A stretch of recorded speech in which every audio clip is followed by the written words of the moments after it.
Hello 5th class, this is still page 131. So now we're looking at how to use a calculator to change a fraction to a percentage or decimal if there's remainders. Okay, let's look at B, this one here, 1/9. Now the first thing we ought to do is estimate to see if we expect our answer to be greater or less than or roughly around the same as 50%. So I know that 1/9 is a good deal smaller than 50%.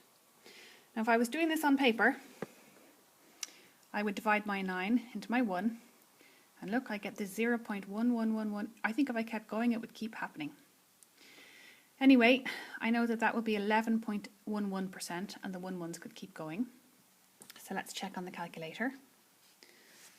So I have my 1 divided by 9, get my percent. Look how far the 1s go. Now there's my 11 point. I only need to use 2 or 3 of the 1s to convey the impression that it's going to repeat. So 11.11% is enough for our answer. Let's look at question 3. Let's look at part D, 1/8. 1/8 is also going to be smaller than 50%. I'll do this one on my phone so you can see how it works on a phone calculator. So 1/8, dividing my 8 into my 1.000. This time I only needed to go this far and I got 0.125.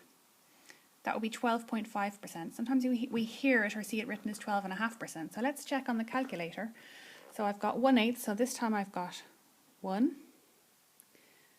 divided by 8%, and it's the phone. I'm going to hit my equals. And here I get my 12.5%.